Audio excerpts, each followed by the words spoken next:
the end of the day, AI's already, it's out of the box. It's not going away. We can't stuff it back in. Same with the internet. It's out there. We've got it now. There's no turning it off. So I think we've just got to work out how to use it sensibly and responsibly moving forward. Hey friends, I'm Caitlin Sapir, and you're listening to AI and Anxious, a show making AI less scary, one conversation at a time.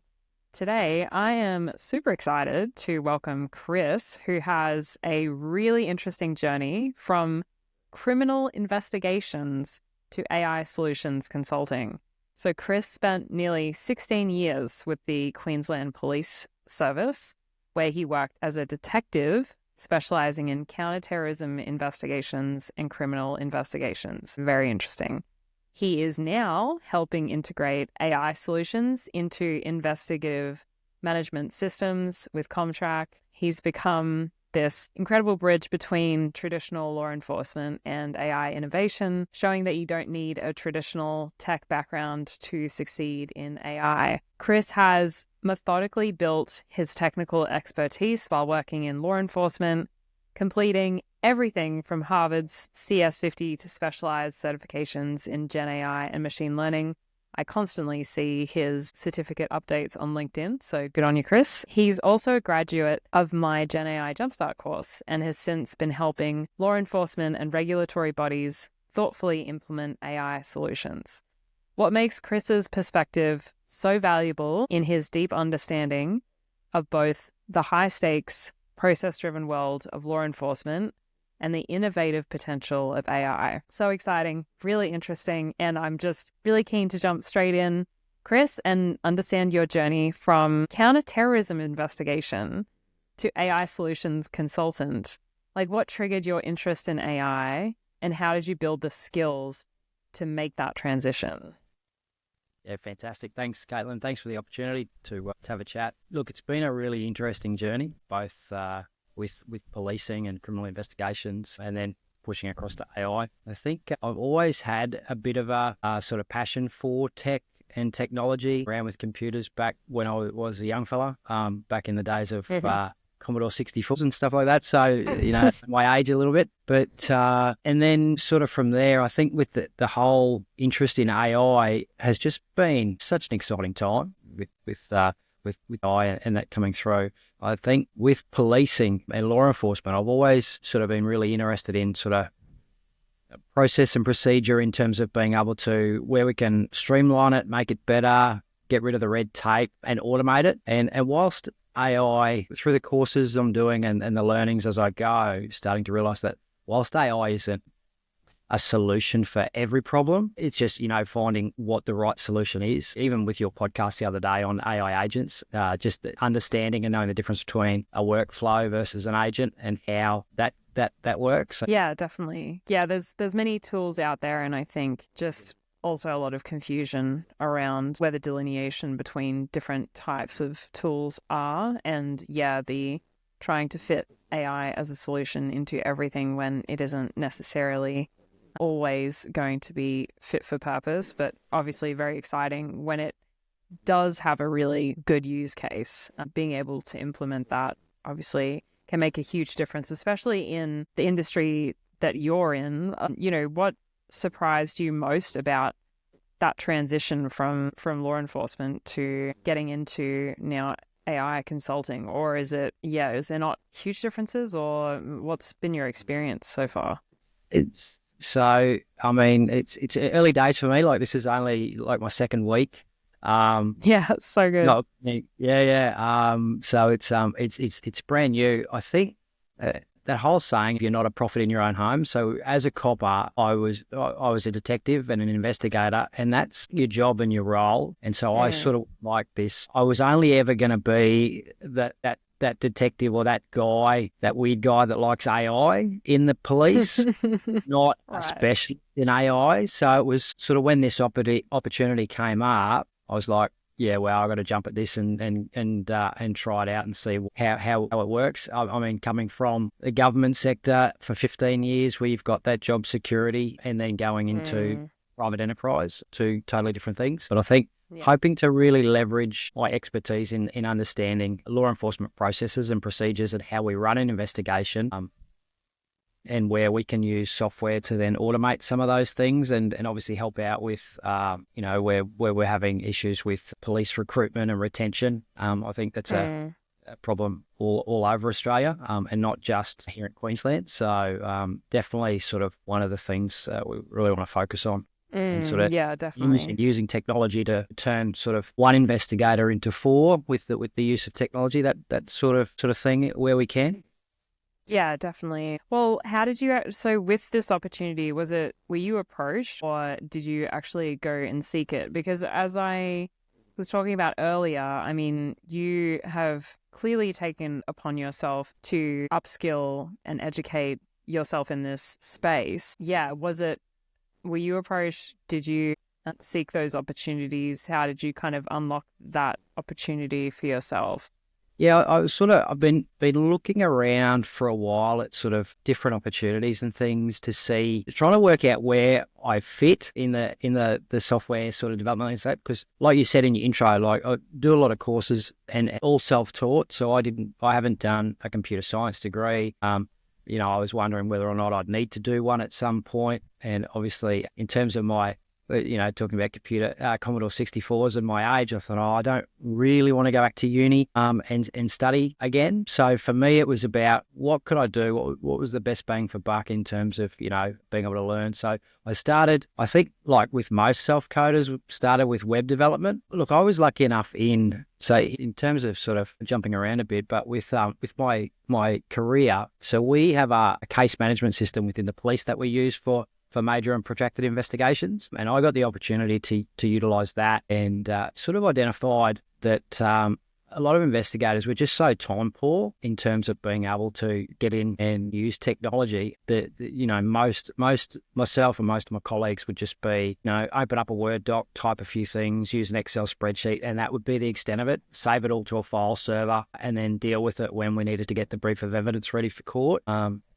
And in terms of using a case management system where, you've got extensive workflows and you've got checkboxes and drop downs and things that processes you've got to follow to get all your ducks in a row. And sometimes you just don't have the time to do that. So a lot of my colleagues would avoid using the software, and I got exposed to it. And being sort of tech sort of excited, I thought, oh, well, how can I come up with a way where my colleagues will use it and get to and not fear the technology so much? So created a bit of a flow chart, a bit of a step-by-step sort of guide, just my sort of intro into sort of technical documentation, put together a bit of a course, found a few people within my sort of sphere of investigators that were interested in learning more about the case management system and using it. So from there, with the technical documentation, I then got involved with the guys that run the unit for the case management and the developers, then started to want to be more useful and helpful, then went down that rabbit hole of web development and designing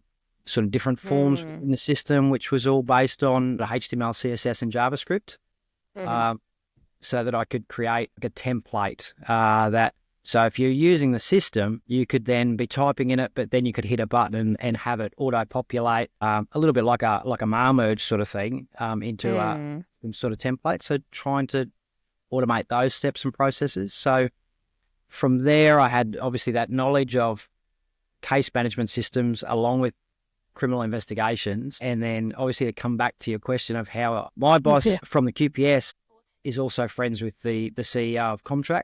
The CEO sort of said, do you know anyone in law enforcement that also knows sort of software and AI? And he said, yeah, I do know this guy, Chris, and introduced me and sort of went from there. So that was sort of big, long, convoluted sort of story, but how I leasing across to sort of software and into this IT industry where I find myself now. Yeah, nice. That's really interesting. So essentially there was someone looking for that niche skill set, because that's quite niche, I imagine, because as you said, because of the industry that you're in and the workforce that you're in, it does sound like, maybe you're like the crazy guy that plays with AI and some of these technical solutions. So that would have been really hard for that company to find. So that's really interesting. And I imagine because you're vocal about the things that you know and you like to play in that space, that eventually got you noticed by this particular company, which is really great.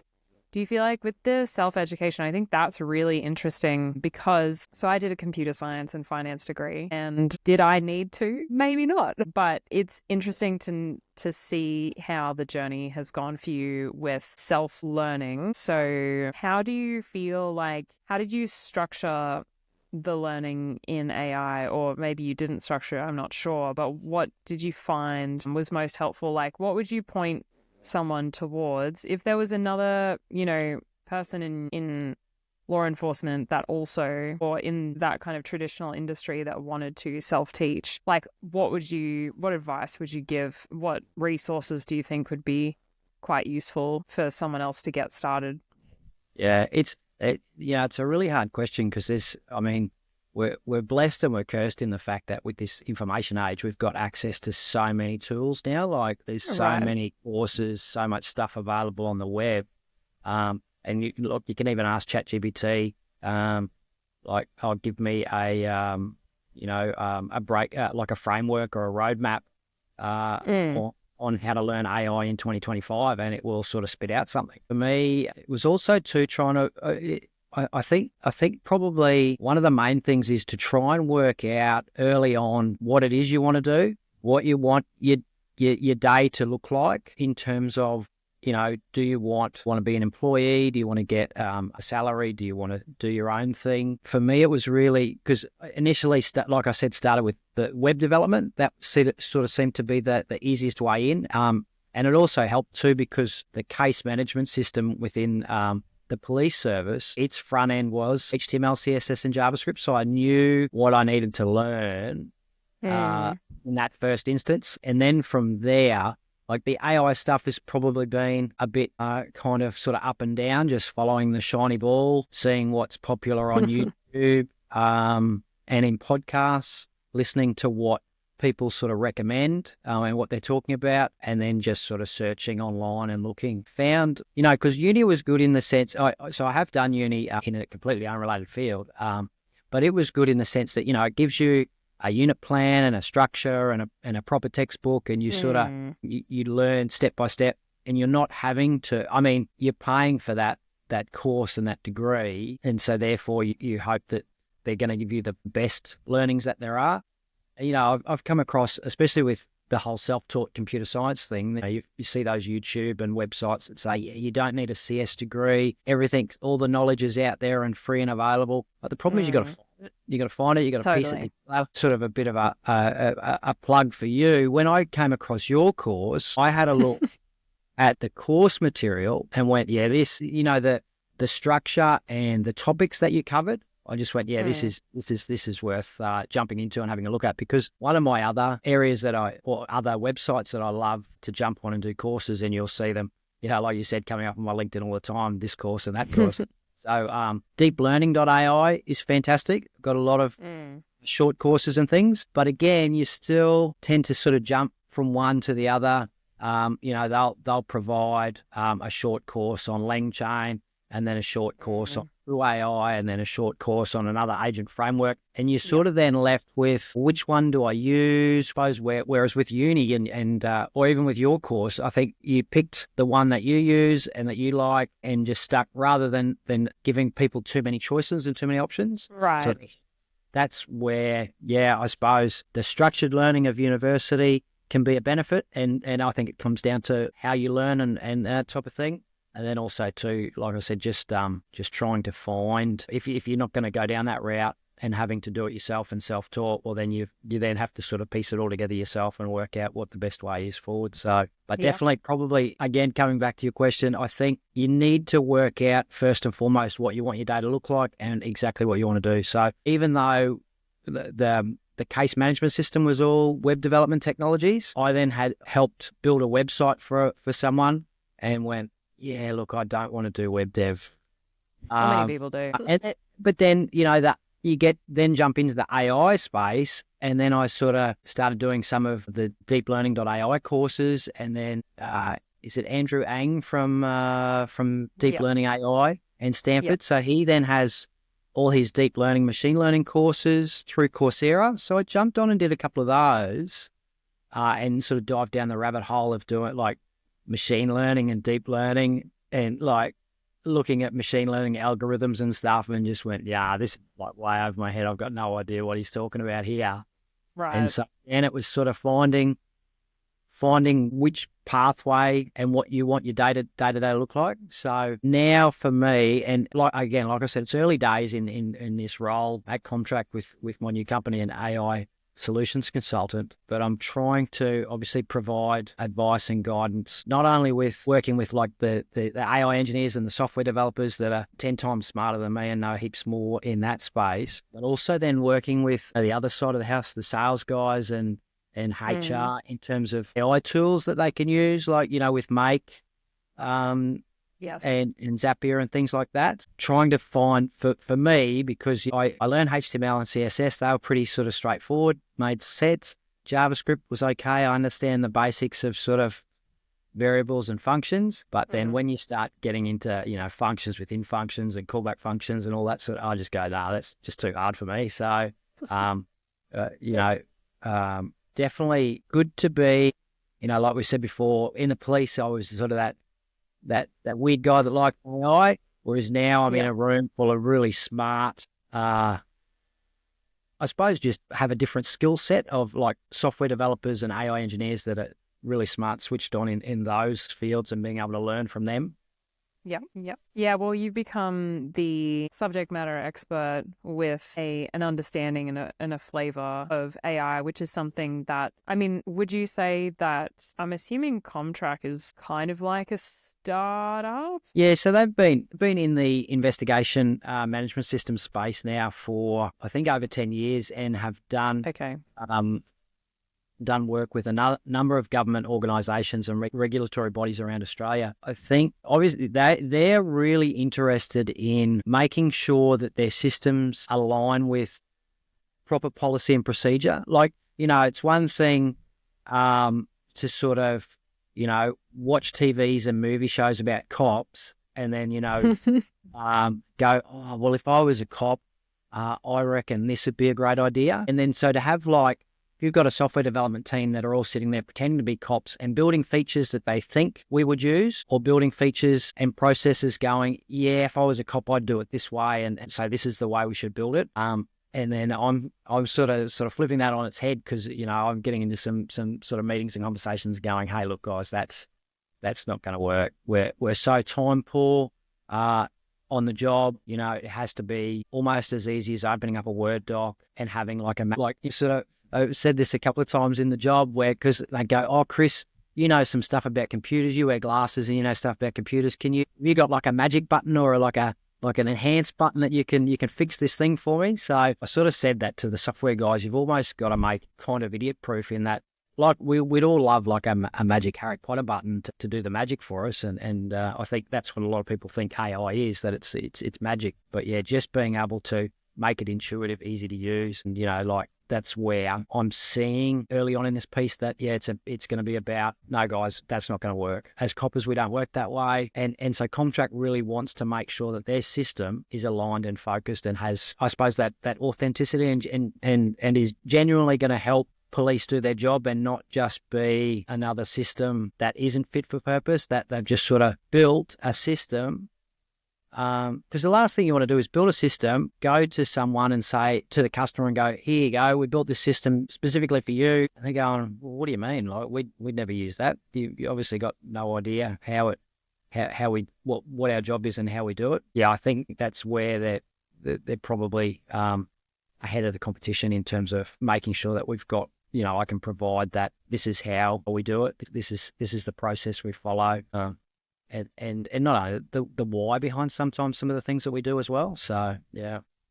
Yeah, definitely. I totally agree. Okay, so it sounds more like, yeah, more just a SaaS company that has been, obviously focused in the law enforcement space. But I totally agree with what you're saying. The this is my opinion, but obviously I think it's right. So the biggest competitive advantage in any traditional industry isn't necessarily having the latest AI, but rather having people who understand both the old and the new world. So being bilingual in those traditional industries and then in technology, I think is the new superpower.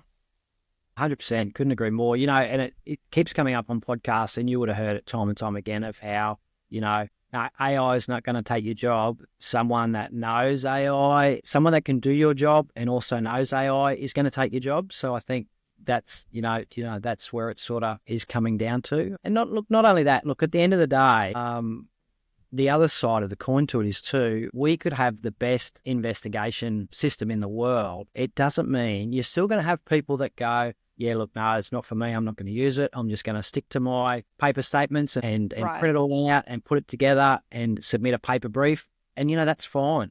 But I think the other side of the coin is not so much about making the best system we can, but making it to the point where, it's what are you losing if you don't use it? Like, if you don't use, what are the potential losses, in terms of not using management systems? So, yeah. Yeah, I think, the most dangerous thing in traditional industries isn't necessarily AI making mistakes, but humans kind of stubbornly clinging to outdated processes while claiming it's about, maintaining standards. But I just feel like that's not about standards, but more stagnation, really. It's really hard because, you're still fighting that, well, if it ain't broke, don't fix it sort of mentality, Right. Versus, like at the end of the day, it's out of the box. It's not going away. We can't stuff it back in. Same with the internet, it's out there. We've got it now. There's no turning it off. So I think we've just got to work out how to use it sensibly and responsibly moving forward. And obviously, that hopefully we can do that. Yeah, I'm definitely excited for, like, obviously I've never been in law enforcement, so I wouldn't know. Actually, my cousin Bella actually just recently joined the police force, so maybe I should ask her about it. But I do think just in general, every professional that I talk to, there's definitely that anxiety around, what does it mean for their job and their role. But I do think that it's really about, automating, I guess, some of those mundane tasks. And I don't think we're losing things that are actually important. I think we're not losing our humanity. We're actually making more space for it, more space for that executive decision making, and also less frustration, because I think I ideally would like to see AI systems, meaning that we don't actually have to use the computer as much, like that the AI can actually either use the computer for us, or just the actual processes and workflows are much more streamlined versus us having to like click through, lots of different steps, because as you said, obviously we want to get to the magic button. And I think that AI is probably going to be the only way we could get close enough to something like that. Yeah, it's definitely going to be the driver, for sure. And like you're right in the sense that we don't, you're not going to replace police officers, but you want to enhance our capabilities, and to the point where as human beings, we're not perfect, we're infallible, and so if you've got.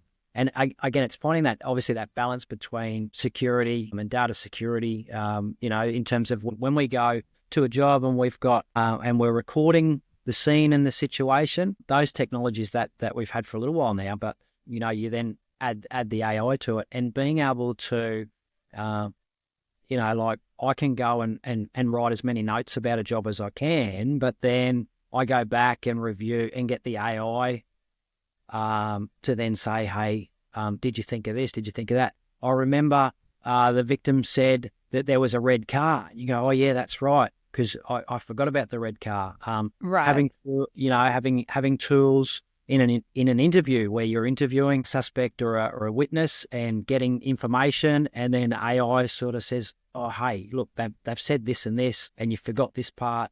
So maybe ask a question. So, those, I mean, we're not there yet with the technology, but I think we will get there. And having those sort of tools available to us to help enhance investigations, enhance our ability to document, record, and remember things is definitely going to be some of the advantages of using the technology going forward.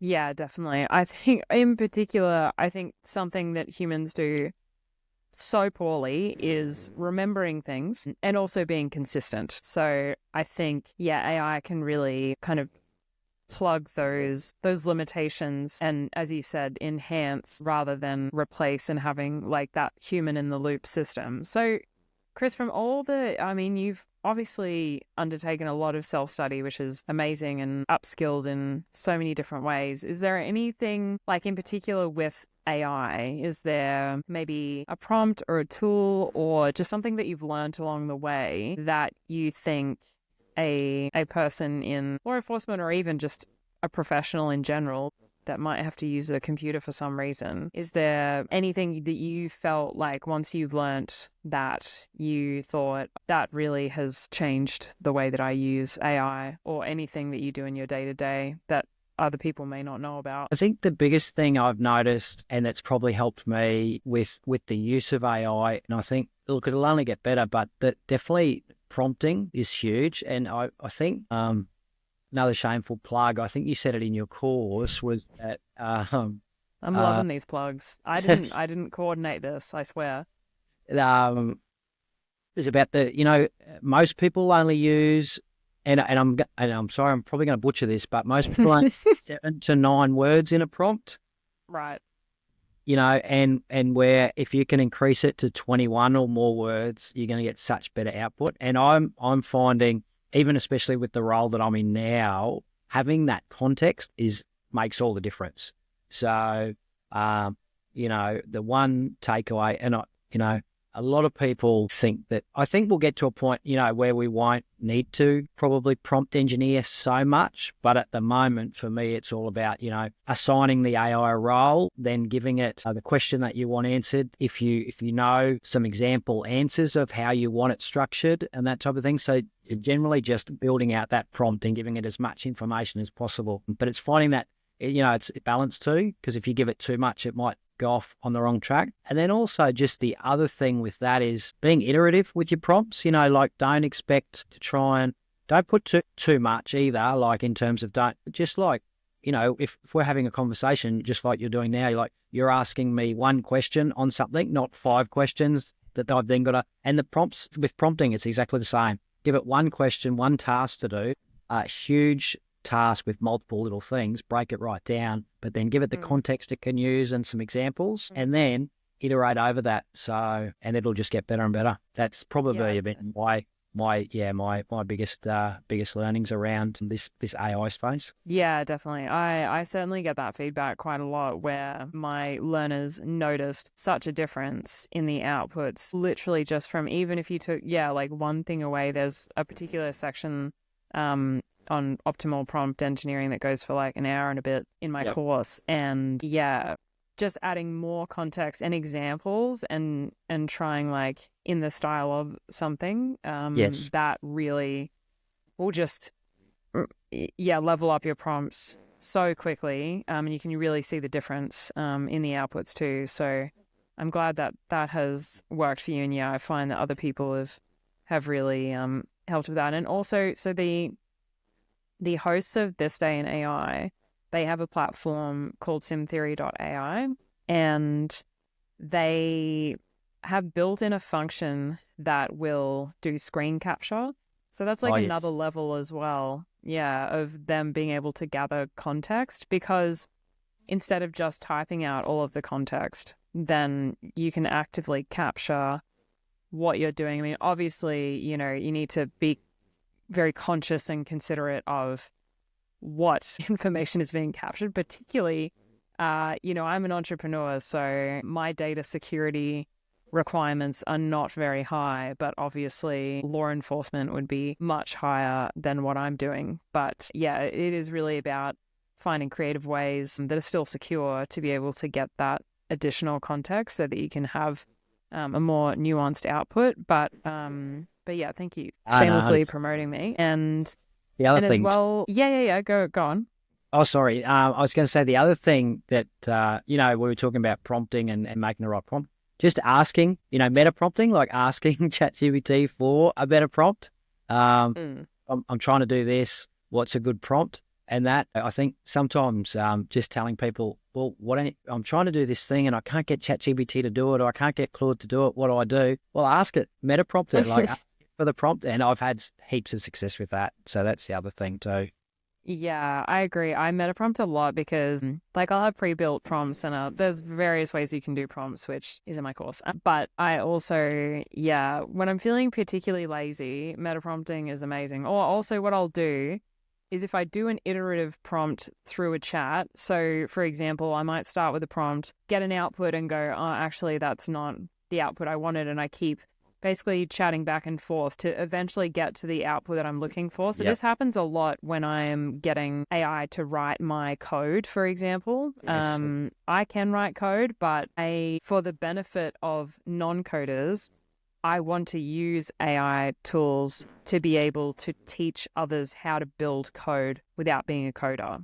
I try and almost like forget my knowledge and try and use AI to write code. So what I'll do is it takes a bit of iteration because out of the box, like the code isn't necessarily like one shot perfect every time. But what I'll do is when I get to the end of the kind of iterative chat and we've gotten to the code that I was looking for, then I'll ask the AI, okay, these are all the things that you had to know to actually get to that code. Can you now write me a prompt? Now that you know everything that we've gone through to actually get to that code, can you write me a prompt that I should have said at the start to get to the result that we're at now? So you're almost like reverse engineering. Once you get to an output, then you ask for the prompt because obviously like the prompt wasn't right in the first instance. So that's really good. I don't even know what you would call that. You'd probably call it like reverse engineering meta prompting or reverse prompting something or something like that. Yeah. So you can use meta prompting at the start, but you can also use it at the end. And also if you have a really good conversation with the AI and you want to be able to get to that end result straight away, then you can ask it to write you a prompt to reflect how they got to that output, which I find super helpful. And particularly now that I'm trying to figure out how to make AI write code for a non-coder and take them through everything without them having any understanding really of what just happened. Like that it can give a step-by-step of like, here's the code, do this and this and this. And if they just follow the steps and put in the code, then it works. Without them knowing at all what, not understanding the underlying principles, which I think is pretty interesting. Anyway, I'm just going off on a tangent now. So I also, because this podcast is about AI anxiety, so I created this podcast because, I know lots of people are stressed about AI. They'll sit somewhere on the, AI anxiety spectrum, as I like to call it. So obviously, as someone yourself who has worked in high stake situations, how does uncertainty around AI compare to the uncertainties and anxiety that you've faced in law enforcement? And also, like, do you have any advice for managing your mental state, I suppose, when you can be in situations where you're not sure how things are going to go? And I think, I suppose for law enforcement, it becomes sort of a learned skill and second nature. You get into these high stress situations and you just deal with them. In terms of dealing with the anxiety, and especially too, jumping across from, I've been doing law enforcement now for 15 and a bit years. Look, I feel comfortable. Like if I needed to go and work anywhere within Queensland, and go and do the role of a detective, I feel comfortable doing that. But then jumping from that into this space, I've definitely found that imposter syndrome is huge. And in order to deal with that and that anxiety of, do I know enough? It just, I think for me has been, we're our own worst enemies. So trying to be a little bit more gentle with myself, like in terms of not putting too higher expectations on, you need to know this, you need to know it now, you need to have all the answers. And also too, being, being honest and being able to say, oh, look, I really don't know. But you know what? I'll go and find it. I'll go and find out. So you don't have to know everything. You don't even have to know. One of the things that I got really good at in police, and people would always say, oh, Chris, we want to ask you because you seem to know. And it'd be like, well, I don't exactly know, but I know where to find it, or I know how to look and find the answer. So I think that's the key. So don't be too hard on yourself is probably the main thing. And then just don't try and pretend you know it all. Just be quite honest and say, hey, I don't know. That's not something that I've learnt or understand. Because for all these courses and things that I do, and you see on my LinkedIn and stuff, I'll do them, and then 3 months down the track, go, I learnt that, I'll pick that up somewhere, but where did I learn it or see it? Or sometimes if you're not learning it properly, you data dump it and it's gone. So it's not just about doing course after course of course and getting into that sort of tutorial hell, but then being able to know, like I said, not having to know everything or think you need to know everything, but just being able to find it and know where to look.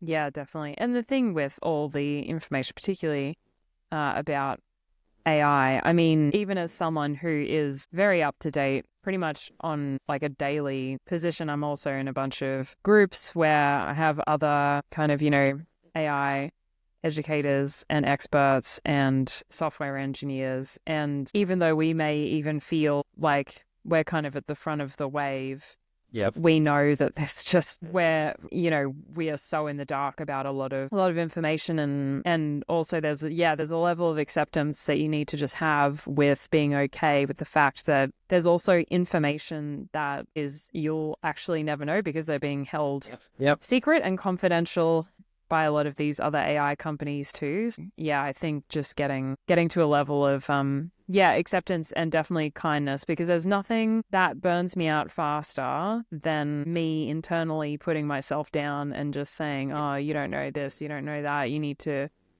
brush up on this, oh, you should put out content on this, etc., etc. That just doesn't give you energy. It doesn't give me energy. The thing that gives me energy is that kindness to myself, and also taking a couple of deep breaths sometimes, because it's so easy to get in these spirals of stress about all of this. So yes, but that's great advice. And imposter syndrome in particular, definitely, especially if you are like you're a non-coder and then you're working with ML engineers and software engineers, they're kind of you don't know what you don't know type thing is really hard. And also a lot of people, I feel like with how people use AI these days, they're almost secretive about how they use AI, because it's almost become like talking about money. Like no one talks about their salary. And so now I feel like it's a new thing of people don't talk about the way that they use AI and how it improves their lives, because they don't want, someone else to also get that